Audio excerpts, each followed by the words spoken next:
Okay. Senator Cruz, go ahead. Thank you, Mr. Chairman. Appreciate it, Senator Scott. Mr. Palladino,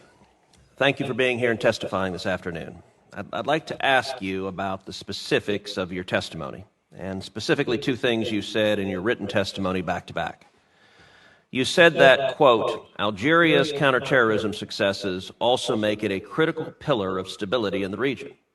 Then in the very next paragraph you said, again I'm quoting, quote, we look to North African countries to provide critical support to ensuring terrorist activity in the Sahel does not spread. Now, I'm assuming that that somewhat opaque reference to terrorist activity in the Sahel is about the Polisario Front, though you didn't name the group. Iran is trying to turn the Polisario Front into the Houthis for West Africa, a proxy force capable of waging war to threaten regional stability and pressure U.S. partners whenever Iran wants leverage. The Polisario Front works with Iranian terrorist groups. It takes drones from the IRGC. It moves weapons and resources around the region, including to jihadists, and much more. I believe they should be designated as a terrorist group, and I've drafted a bill to do so if there is no change in their behavior. Before getting to any other questions, is that what you meant by, quote, terrorist activity in the Sahel? Were you talking about the Polisario Front?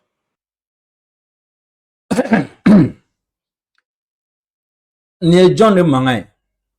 abeka mufo, anafa jumeme se ama, walma banga kumba jumen sebentia. Ni ala sonama ni aye bi boro laje, ni aye bi boro lame kosebe, abena do mokomindo, abena do abeka minfo, abena fo, abeka minfo, anafa jumeme se ama, walma abe anga kuma min sonjila. Sabula andela ka foy ni plateau kelin sanfɛ ya, minnu bɛ an attaquer la, ni o ye jatigɛ wale kɛbagaw ye, an y'u bɔfan dɔ fɔ aw ye. O bɔfan ye jumɛn sisiwali kunungun bɛ ka kuma fɔ yan. Mun fɛn min ye jatigɛli wale kɛbaga minnu bɛ nɔ, n'u bɛ ka attaquer sisan. Ngo jamana ani frontière caman bɛ yen. Ngo o frontière ninnu o donni ka gɛlɛn ma ka sababu kɛ surveillance ye. Ngo caman bɛ bɔ Mauritanie fan de fɛ sisan ka na.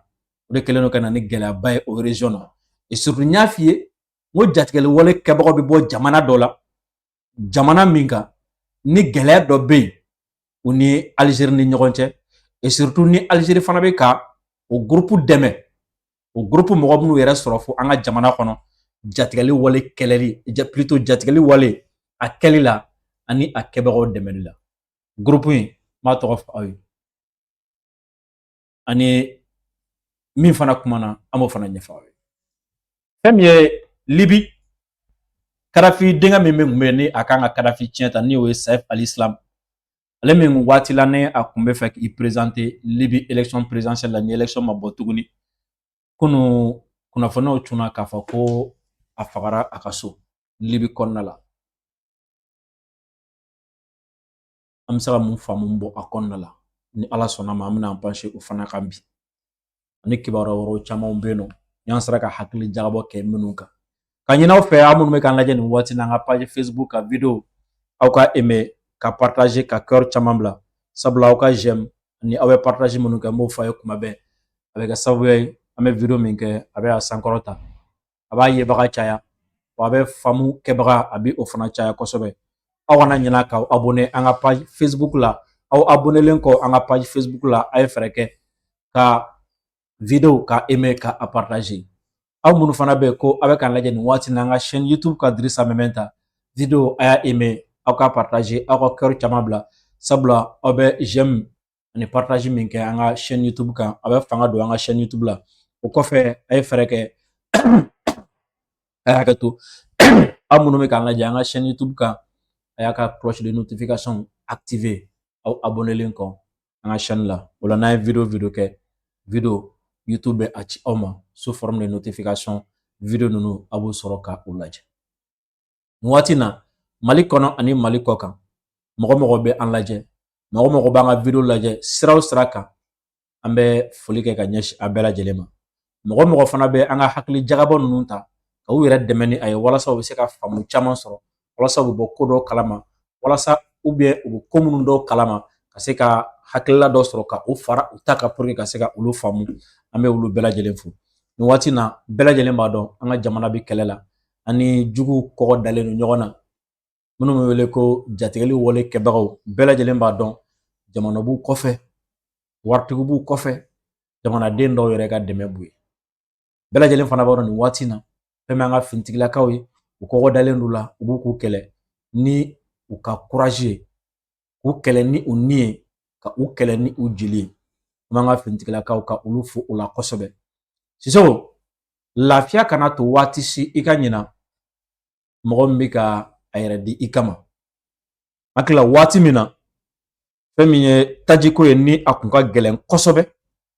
waati hakili kun bɛ chauffeur la kosɛbɛ an kelen kelen bɛɛ an sigi o sigi an b'o fo hali gɛrɛn na an b'o fo nka sisan nɔgɔyaba bɛ ka kɛ tajiko la o kana an la ɲinɛ o kɔ o kana an la ɲinɛ o ka sacrifice kɔ chauffeur fɛn fɛn bɛ nin waati na ko u sen bɛ taji donni na k'u sen bɛ donni na malgré les menaces malgré la mort malgré les blessures an bɛ a bɛɛ lajɛlen fo kosɛbɛ chauffeur fɛn fɛn bɛ yen nɔ ko a ye bana sɔrɔ nin ko in sababuya la chauffeur fɛn fɛn bɛ yen ko a joginna Sisoko n bɛ dugawu kɛ ala ka kɛnɛya nɔgɔya u bɛɛ lajɛlen chauffeur fɛn fɛn fana bɛ Sisoko ko a ni tora nin ko in na Sisoko an bɛ dugawu kɛ ala ka hinɛ u bɛɛ lajɛlen na ka dugawu kɛ u ye ka tila ka dugawu kɛ u kɔ ye gɛlɛya min ni u ka fatuli kɛra sababu ye ka nana u ka denbaya kan gɛlɛya in taba ye ala ye an b'a ɲini jamana fɛ waati si sanga si a kana ɲina u kɔ a ka jɔ a jɔyɔrɔ la u ntanyana anw minnu fana ka carburant donni na an fana kana ɲina u kɔ chauffeur minnu bɛ halisa k'u fana bɛ taa ni ka segin la an ka dugawu k'u ye an k'u dɛmɛ halisa walasa olu fana ka taa ni ka segin u bɛ se ka kɛ hɛrɛ ani baden na escorte min t'u bila olu fana ka taga ka segin hɛrɛ ani baden na Sisoko waati dɔw la e ka to k'i yɛrɛ ɲininka Sisoko e min bɛ yen ni e bɛ kunnafoniya di tiɲɛnikɛlaw ma e min bɛ yen ni e bɛ tiɲɛnikɛlaw dɛmɛ e min bɛ yen ne kɛlen don ka tiɲɛnikɛlaw u dɛmɛ ni u bilasirali k'o k'i ka wari ɲinida ye e k'i miiri chauffeur ninnu na i k'i miiri chauffeur ninnu somɔgɔw la i k'i miiri u musow la i k'i miiri u denw na u k'u ka baara de kɛ fo b'u k'u ka baara de kɛ mais e 70 min minɛ ka taga min don kɛra sababu ye ka nin falatɔ caman ye dɛ e 70 min minɛ ka taa kunnafoniya di tiɲɛnikɛlaw ma ka yɛlɛ yiri sanfɛ k'i sigi dɔw bɛ ka na e min y'i to dugu bɔda la ka telefɔni ci ko dɔ bɔtɔla filɛ i ye caman kɛ caman denw kɛ falaw ye dɛ i ye caman musow kɛ filiabatɔw ye dɛ wa nafolo siga t'a la i b'a nafolo kɔlɔlɔ ye wa i b'o waleya min fana la siga t'a la i b'a kɔlɔlɔ ye sabula Sisoko an ka jamana in sisanama a gariw la fo mɔgɔ bɛ ni ka sira voyage ɲɛ wari b'e kun ou bien ko tɔgɔ b'e la e dɔnnen don tiɲɛnikɛla ninnu fana kɛlen don ka mɔgɔ de sara olu sigilen don dugu bɔdaw la olu sigilen don k'u ɲɛsin gariw ma karisa donna nin mobili kɔnɔ u bɛ taga baga o mobili n'a kɔnɔ mɔgɔw ma mobili caman attaquera tan de mobili caman lajɔra tan de parce que dɔ b'an cɛ la a fini don cogo fɛ an t'a dɔn a kumakɛ cogo fɛ an t'a dɔn a barokɛ cogo yɛrɛ fɛ an t'a dɔn nka ale de b'an ka mouvement bɛɛ di kungo kɔnɔ mɔgɔw ma wa ale de bɛ tila k'an tɔgɔmasere yɛrɛ di u ma karisa wulila sisan nin fini sugu in b'a la wulila sisan ne ka jate la nin waati in kan ka sɔrɔ o sera wala jatigɛ wale mɔgɔw b'u teliya Sisoko ka t'o tigi kunbɛn e min b'o kɛ wala i b'a ye ɲɛ la ka sɔrɔ i ma sa ala ti mɛn 70 40 o t'a di mɔgɔ ma siɲɛ 2 dɛ parce que n'i ye 70 minɛ siɲɛ 1 ka don ko in na dɔrɔmɛ ti di ma bilen o ye donnen o n'i m'a kɛ o b'i faga n'i bolila fana i b'i lakodɔn donc mun nana n'a ye nata fu mun nana n'a ye kɔnɔna juguya wale an ka hinɛ ɲɔgɔn na dɛ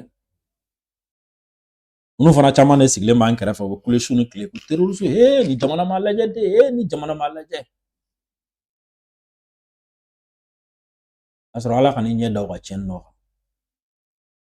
Boisson énergétique pour maxi ye boisson min ni a min la ka di kosɛbɛ. Boisson min fana don fɛn min ye farifoni ani galabu ye ni aw y'aw talan kɛ a ye a b'o fana nɔgɔya aw ye kosɛbɛ. Sheriff Tiami Haidara mɔgɔ min ni ala y'a sɔn dɔɔnin na bana a b'o dɔn, bana fura a b'o dɔn, furakɛli kɛcogo a b'o fana dɔn. Banabaatɔ ni banabaatɔ somɔgɔw aw minnu bɛ yen nɔ ni bana ye aw degun aw tɛ ka se ka lafiya aw yaala la a ye a bɛɛ dɔ lajɛ. A ye se Sheriff Tiami Haidara ma. A téléphone numéro ye 75 64 10 10. N'aw kɔngɔ aw ni Sheriff Tiami Haidara aw ye ɲɔgɔn sɔrɔ. Sisoko ka sanga ni Kayi région lahala ye. Fɛn min ye an ka jamana tɔgɔla kunnafonidiso dɔ bɛ ni o ye Lesɔrɔ ye. Lesɔrɔ ye kunnafoniya dɔ di bi kɔnɔ ka sanga ni Kayi gouverneur ka wulikajɔ ye. Mali attaque terroriste contre le convoi des citernes. Le gouverneur de Kayi au chevet des blessés. Ko Mali kɔnɔ ko jatigɛli wale kɛbagaw ye sira dali min kɛ citerne convoi ɲɛ ko fɛn min Kayi gouverneur ye ale kɔni wulila ka taga ɲɛ da banabaatɔw kan. Le général de brigade Moussa Soumaré, lors de sa visite à l'hôpital régional Fousseini Daou. Le gouverneur de la région de Kayi, le général de brigade Moussa Soumaré, s'est rendu lundi dernier à l'hôpital régional Fousseini Daou, puis au camp militaire Mamadou Lamine Dramé pour exprimer au nom du gouvernement sa compassion et sa solidarité aux blessés de l'attaque terroriste contre le convoi des citernes de carburant survenu le 29 janvier dernier entre Diboli et Kayi sur la route nationale numéro 1. Au fait, Kayi gouverneur ni o général de brigade Moussa Soumaré ko ntɛnɛ tɛmɛnen ko a kɔni wulila ka taga Kayi hôpital la min tɔgɔ ye Fousseini Daou ko a bɔlen kɔ yen fana ko a taara fintigilakaw ka sigiyɔrɔ min bɛ ni o ye Kayi ni o fana tɔgɔ ye Mamadou Lamine Dramé ko a wulila ka taga yen nɔ Mali gouvernement tɔgɔ la ka taga foliw kɛ ani duwawudon kɛ ka ɲɛsin mɔgɔ minnu banana jatigɛli wale kɛbagaw ye sira dali min kɛ ni a kɛra janvier kalo tile 29 Diboli ani Kayi ni ɲɔgɔn cɛ an ka route nationale numéro fɔlɔ kan. Donc a wulila ka taga ni yɔrɔ fila la banabaatɔ minnu bɛ yen nɔ ka taga foli bila u la. Plusieurs chauffeurs et aides-chauffeurs ont perdu la vie dans cette attaque odieuse. Ko o jatigɛli wale kɛbagaw k'u ye o attaque min kɛ surtout ko chauffeur caman n'u ka parantiw ko u ni tora a la. Accompagné d'une forte délégation, le gouverneur de la région de Kayi a souhaité aux patients un prompt de rétablissement. À l'issue de cette visite, le général de brigade Moussa Soumaré a accordé une interview à la presse. Ko fɛn min ye général ni o ye gouverneur ye Kayi ko ale kɔni ni mɔgɔ caman wɛrɛ kun ni ɲɔgɔn fɛ a taara ni bɔli min kɛ ni banabaatɔ ye ko a ka bɔli a tagali min fana kɛ ko a ye kuma fana ta ka kunnafonidila minnu kun bɛ a ye ɲɛfɔli dɔ kɛ olu fana. Il a rendu un vibrant hommage à ceux qui ont fait le sacrifice ultime lors de cette mission sur l'axe Diboli-Kayi. Ko a ye tasibila kɛ ka ɲɛsin mɔgɔw ma minnu sɔnna ka u yɛrɛ di fo yɛrɛ di laban ni mission na min ni o kɛra Kayi ani Diboli ni ɲɔgɔn cɛ. Kɔrɔ jumɛn n'a fɔra ko sacrifice ultime o ye nin de ye sisan ko a ye foli kɛ olu ye. Ainsi qu'aux chauffeurs et aides-chauffeurs de ces citernes décidés. Ko ani citerne chauffeur ninnu an'u ka apprenti minnu ni tora a la k'a ye tasibila kɛ olu fana. Le chef de l'exécutif régional a également exprimé sa profonde gratitude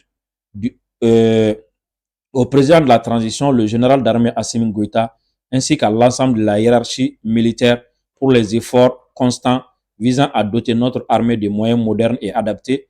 leur permettant d'accomplir leur mission. Au fait, le gouverneur a foli kɛ an ka jamana ɲɛmɔgɔ fana ni o ye Assimi Goïta ni ale général d'armée ni Mali président do ko a ye wulikajɔ minnu kɛ a bɛ ka baara minnu kɛ walasa ka se ka minɛnw di an ka finitigilakaw ma minɛn minnu b'u dɛmɛ ka se ka nin kɛlɛ kɛ ka sebagaya sɔrɔ a la. Le général de brigade Moussa Soumaré a présenté ses condoléances les plus attristées aux familles des victimes civiles et militaires. Sisoko ni hakili b'a la o don na an ye damakasikan dɔ kɛ yan nɔ Kayi ni Dibol ni ɲɔgɔn cɛ a don y'a fɔ n ko kuma ye kuma kɔrɔma ye n'a bɛ faamu kɔrɔ min b'a la n bɛ k'a fɔ minnu bɛ k'a mɛn u b'a dɔn n bɛ fɛ ka min fɔ an kun bɛ kanbɛ ni attaque de ma ni attaque de kun ko don minnu bɛ terrain kan yen nɔ minnu bɛ a yɔrɔ la u ye gɛlɛya camanw ye Sisoko u ye degun camanw sɔrɔ gɛlɛya camanw kun bɛ yen fo ka taga se Sura ma kunnafoniya kun t'an bolo Sura an ye kunnafoniyaw sɔrɔ kunnafoniya minnu n'an ma dan a sɔrɔ yɔrɔ ma Sisoko an ye ɲininkaliw fana kɛ minnu kun bɛ to ka damakasikanw kɛ an na ka bɔ Kayi yan fan fɛ ka bɔ Kayi région kɔnɔna na ni fan wɛrɛ k'a fɔ ko nin bɛ sen na nin bɛ sen na nin bɛ sen na an tila ka olu fana ɲininka an ye kibaruyaw sɔrɔ k'a fɔ ko wulikajɔ dɔw bɛ sen na finitigilakaw fɛ Kayi kɔnɔna la yalima aw y'a kibaruya mɛn wa walima a ye mankan mɛn wa u y'a yira n na k'a fɔ ko u bɛna ɲininkaliw kɛ Sisoko u ye ɲininkaliw kɛ ko mɔgɔ minnu tun b'a f'u ye ko gɛlɛyaw tun bɛ yen k'u y'a dɔw ɲininka k'olu ko ma effectivement ko u ye bombardement dɔw mankan mɛn o la an ye kunnafoniya minnu sɔrɔ o la n ko o la sa u b'a yira k'a fɔ ko o kunnafoniya ninnu olu jɛlen don Sisoko o kunnafoniya ninnu olu ye jumɛn fɛn min ye Ɲɔrɔ mara ani Kayi mara ka bɔ février kalo tile fɔlɔ la ka taga se fo février kalo tile 3 ma ni o ye kunu ye ko an ka finitigilakaw ye wulikajɔ caman kɛ déjà Ɲɔrɔ yan fan fɛ fɛn min ye Jɔnkamane ale ni Ɲɔrɔ ni ɲɔgɔn cɛ non Jɔnkamane ale bɛ Ɲɔrɔ mara la c'est-à-dire a bɛ Ɲɔrɔ ni Jɛma ni ɲɔgɔn cɛ ko février kalo tile fɔlɔ an ka finitigilakaw ye wulikajɔ kɛ ko wulikajɔ min kɛra sababu ye ka jatigɛli wale kɛbaga ninnu caman bɛ Sisoko olu bɔnɛla u ni la fɛn min ye février kalo tile 3 fana ye c'est-à-dire ka bɔ fɔlɔ la ka taa fo 3 la o fana kɔnɔna la fɛn min ye Kayi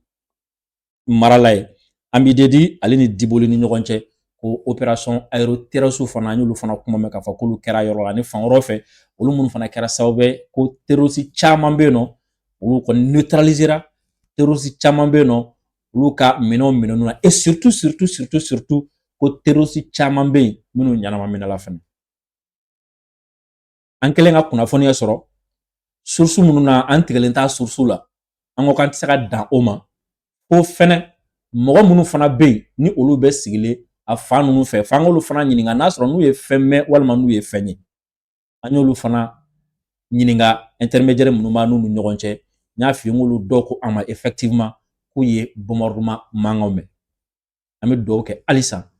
jatigɛli wale kɛbaga mana kɛ fan o fan fɛ Sisoko Ala ka fanga di an ka jamana ma ka fanga di an ka finitigilakaw ma ka u kɛlɛ joona ka kɔn ma k'u kɛlɛ ka se u la k'a sɔrɔ u ma degun ta ka jamanadenw sɛgɛrɛ Sisoko nin terroriste ninnu u bɛ bɔ min jɔn de b'u dɛmɛ n ye fitinin fɔ yaala yan nɔ kun n y'a f'i ye n ko Mali ni Algérie ni ɲɔgɔn cɛ n y'a f'i ye n ko yen o sɔgɔdaw olu sagoli ma nɔgɔn kosɛbɛ nin waati na sabula yen surveillance ka bon tellement que mouvement ma nɔgɔn jatigɛli wale kɛbagaw ma alors que n y'a f'i ye Algérie ni jɛkulu dɔ bɛ baara kɛ ɲɔgɔn fɛ jɛkulu minnu bɛ siga t'a la olu sen bɛ jatigɛli wale kɛbaga ninnu sen na le fait que o sira o bɔli ma nɔgɔn n y'a f'i ye n k'u bɛ taa munumunu Mauritanie fan fɛ ka don ka na tiɲɛni kɛ o jɛkulu minnu bɛna munumunu n ye groupe dɔ tɔgɔ f'i ye ni o ye Front Polisario ye kunun o Front Polisario min ni u bɛ kɛlɛ la ko k'u ka indépendance d'u ma Sahara occidental kɔnɔna la ni Algérie ni Maroc ka kɛlɛ fan dɔ fana ye o ye o Front Polisario dɛmɛnen don jɔn fɛ jamana jumɛn bɛ passeport di u ma jamana jumɛn b'u dɛmɛ marifako la jamana jumɛn b'u dɛmɛ taa ni ka segin la o ye Algérie o Front Polisario olu de bɛ don fɔlɔ o tun bɛ don Algérie fɛ ka na fara jatigɛli wale mɔgɔ minnu ma attaqué à partir de Kidali yan fan fɛ le fait que o da o violeli ma nɔgɔn sisan ni donn'o fɛ ni Ala ma jan kɛ ni drone m'i ye avion b'i sɔrɔ o la o Front Polisario mɔgɔ ninnu Sisoko olu de bɛ taga munumunu ka don Mauritanie fan fɛ cette fois-ci ka sɔrɔ ka na fara jatigɛli wale kɛbagaw kan ka tiɲɛni don an kun o de la video min n'i y'a daminɛ a la o de ye video in nakun ye walasa k'a yira aw la n bɛ k'o kuma min fɔ kuma lankolon tɛ kuma tɛ sugu kɔnɔ kuma tɛ kare kono kuma tɛ gɛrɛn kɔnɔ kuma tɛ dalu de b'a la k'a fɔ dalu de b'a la o de la n y'a daminɛ américain ka sénateur min n'o ye Ted Cruz de ko ka Front Polisario ko k'a fara jɛkulu kan jɛkulu minnu ye terroriste ye minnu bɛ jatigɛli wale baara kɛ ko Amérique ka o baara kɛ ale ka o wulikajɔ kɔnɔ a bɛ fɛ ka Iran de accuser n'est-ce pas mais min m'aw intéressé o ye jɛkulu ye ani Algérie bi jɛɲɔgɔn min na ani u bɛ donni min kɛ ka na anw fɛ yan so o de la n b'a ɲini fɛ peut-être minnu bɛ anglais mɛn olu bɛna dɔn a bɛna min fɔ mais a bɛ ka min fɔ n bɛna tila ka kuma in fanba ka traduit aw ye san a bɛ ka min fɔ kuma in kɔnɔ a bɛ ka laɲini minnu kɛ a kɔnɔna na mais an bɛ segin ka élément in lamɛn tuguni o la n bɛ sɔrɔ ka élément in ka commenter aw ye n bɛ sɔrɔ ka élément in ka traduction dɔɔni kɛ aw ye an ka segin cette fois-ci ka sénateur républicain n'o ye Ted Cruz n y'a f'i ye américain don ale ye nin kuma min fɔ kuma in fɔra nin dɔgɔkun yɛrɛ de kɔnɔna la ka ɲɛsin Front Polisario ma ani Front Polisario bɛ ka dɛmɛ min ta ka terroristes dɛmɛ Sahel kɔnɔna la a kala. Senator Cruz, go ahead. Thank you, Mr. Chairman. Appreciate it, Senator Scott. Mr. Palladino, thank you for being here and testifying this afternoon. I'd like to ask you about the specifics of your testimony, and specifically two things you said in your written testimony back to back. You said that, quote, Algeria's counterterrorism successes also make it a critical pillar of stability in the region. Then in the very next paragraph you said, again I'm quoting, quote, we look to North African countries to provide critical support to ensuring terrorist activity in the Sahel does not spread. Now, I'm assuming that that somewhat opaque reference to terrorist activity in the Sahel is about the Polisario Front, though you didn't name the group. Iran is trying to turn the Polisario Front into the Houthis for West Africa, a proxy force capable of waging war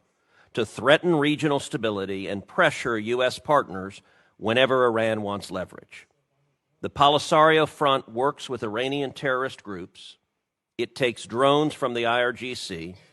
It moves weapons and resources around the region, including to jihadists, and much more. I believe they should be designated as a terrorist group, and I've drafted a bill to do so if there is no change in their behavior. Before getting to any other questions, is that what you meant by, quote, terrorist activity in the Sahel? Were you talking about the Polisario Front? Sisoko, ako aka kuma kɔnɔna na ko fɛn min ye Front Polisario ye ko Amérique kan ka o déclarer ka kɛ organisation terroriste sabula ko Front Polisario ko marifa min bɛ ka di u ma ko marifa in k'u bɛ ka cari Sahel kɔnɔna na k'o kɔfɛ k'u bɛ ka tila ka dɛmɛ ta tuguni n'o ye Front Polisario ye ko ka terroriste minnu bɛ Sahel kɔnɔna la o ye minnu bɛ ka anw kɛlɛ n'o ye JINIM ni État islamique ye k'u bɛ ka olu fana dɛmɛ nka n y'a f'i ye n ko kɛlɛ bɛ Iran ni Amérique ni ɲɔgɔn cɛ nin waati na ale ka accusation ɲɛsinnen don jɔn ma ale bɛ ka Iran de accuser ko Iran de bɛ ka u armé nka anw bɛɛ ɲɛ bɛ min na yan nɔ sur le terrain o ye jumɛn n'u bɛ voyager u ni Algérie de ka passeport bɛ voyager n'u bɛ don u ni Algérie de bɛ don ni mɔgɔ ser'u ma Algérie de bɛ wuli ni hali kɔsɛ na mɔgɔ mɔgɔ ye Maroc ka souveraineté reconnue sur le Sahara occidental Algérie de y'a bɛɛ kɛlɛ ko munna k'o kɛra wa Front Polisario a ɲɛmɔgɔ bɛɛ lajɛlen bɛ Algérie de kɔnɔna la a ɲɛmɔgɔ bɛɛ lajɛlen sigilen don yen de u ka financement bɛ kɛ à partir de là donc nɔgɔ tɛ min na o ye Front Polisario u bɛ Algérie ka baara la hali ni élément in Marocain ka site dɔ de y'a partagé Sisoko donc o b'a yira n'a k'a fɔ ko siga t'a la fɛn min ye Front Polisario ye u bɛ ka terrorisme baara kɛ an ka sigidaw kɔnɔ yan n ye min f'i ye nin y'a dalilu dɔ ye k'a yira k'a fɔ ko Front Polisario terroriste minnu bɛ ka attaquer u ni Algérie ni comment dire la ka Algérie ka dɛmɛ kɔnɔna na Front Polisario bɛ kana fara JINIM mɔgɔw kan yan nɔ Sisoko kan o attaquer et plus précisément Kayi région kɔnɔna la parce que Front Polisario ni hakili b'a la Irusu ye 45 ye rapport dɔ bɔ kɔsɛ n'an delila ka émission k'a kan o rapport kɔnɔ u y'a yira k'a fɔ ko Front Polisario kelen k'u bɛ tɛmɛ Algérie fɛ et plutôt dugu in fɛ Mauritanie fɛ ko olu ani Ukraine force spéciale k'olu de bɛ ka jɛ ka dɛmɛ ta ka terroriste cɛgɛrɛ min bɛ ka an kɛlɛ ɔ sisan Américains fana y'a confirmer k'a fɔ ko Front Polisario ko tiɲɛ don u bɛ ka terroriste dɛmɛ hali n'a sɔrɔ n y'a f'i ye mu américain ka laɲini min ye nin ko in kɔnɔna la et surtout sénateur Ted Cruz ale ka laɲini min ye o ye ka Iran de accuser i m'a faamu wa dɔw bɛ se k'a fɔ wala u bɛ taa ni ka segin min na an fɛ yen nɔ sisan nɔ c'est une forme k'an séduire mais an mago bɛ min na o ye jumɛn o ye k'a dɔn ani minnu bɛ ɲɔgɔn na u bɛ bɔ min u bɛ tɛmɛ yɔrɔ minnu fɛ et ça c'est une preuve également Sissoko contre l'implication algérienne Mali crise kɔnɔna la parce que n y'a f'i ye front policier n'i y'a mɛn yɔrɔ o yɔrɔ kana ɲininkali kɛ poche kɔnɔna f'i ye dɔrɔn i bɛ Algérie ka passeport sɔrɔ a kɔnɔ Algérie ka fɛnw de b'u bolo donc nin ye dalu ye an ye kanu ka dalu min di aw ma bi Sissoko fɛn min ye Saif al-Islam ni o ye Kadhafi denkɛ min ni a jɔyɔrɔ tun ka bon kosɛbɛ caman tun b'a wele Kadhafi ka héritier et puis hali Kadhafi yɛrɛ ka jatew la ale tun kan ka sigi a nɔ la ale min ye mɔgɔ ye ni a kun minɛna ka kiiri ka datugu après u tilala k'a bila tuguni mɔgɔ min fana don a kun bɛ labɛn na k'a bɛna présenter ka kɛ président ye Libi kɔnɔna la même n'a sɔrɔ ni élection bɔra ma Sissoko kunu kunnafoniyaw bɔra k'a fɔ ko fɛn min ye Saif Islam Kadhafi ye ko a fagara ka so mais information kɔnɔna la ne tɛ ka min faamu a fagara a ka so jɔn y'a faga yɔrɔ d'habitude nin ko ninnu na n'a kɛra dɔrɔn ni u b'u ka information di i b'a sɔrɔ u commencer ka sigana ta ka mɔgɔ dɔw sɛgɛrɛ jɔn y'a faga et jɔn y'a faga o bɛ jateminɛ fan ɲuman fɛ ani jɔn bɛ ɲɔgɔn na nka ani jɔn bɛ ɲɔgɔn na u tɛ ka maga o la siga kelen de jɔn na u tɛ ka maga o la hali a fagara kun min kama da tɛ ka maga o la et surtout a fagara fagato min na da tɛ ka maga o la mais min ye dabali ban o bɛ k'a fɔ ko a fagara mɔgɔ 4 fɛ ko mɔgɔ 4 ye caméraw débrancher fɔlɔ a ne ko nin yɔrɔ la nin ye information dafabali ye dɛ a y'a dɔn cogo di k'a fagara mɔgɔ 4 pewu de fɛ a y'o dɔn cogo di donc o kɔrɔ tɛ k'a fɔ ko dɔ bɛ ka dogo a ko la a bɛɛ tɛ k'a fɔ ko dɔ bɛ ka dogo a ko la alors an b'a dɔn ale dun ni mɔgɔ minnu bɛ ɲɔgɔn na Kadhafi ni Sarkozy de tun bɛ ɲɔgɔn na Kadhafi ni Faransi de tun ani anglais ni Barack Obama donc est-ce que Saif al-Islam il était devenu trop encombrant parce que bɛɛ b'a dɔn a bɔlen kaso la Sissoko ka na manja tun b'a la popularité b'a la wa a bɛ kow fana kalama Sissoko et surtout i b'a dɔn ko Sarkozy ka kɔsa in na datuguli a lielen don financement libyen de la yalima Saif al-Islam Kadhafi a fagakun de ye a kana kuma tuguni wa parce que ko kɔni bɛ yen a bɛ ko dɔn a bɛ ko kalama ko caman b'a kɔnɔ sisan a mɔgɔ ma kɛ ala ye k'o dɔn salamu aleykum a k'an bɛn sini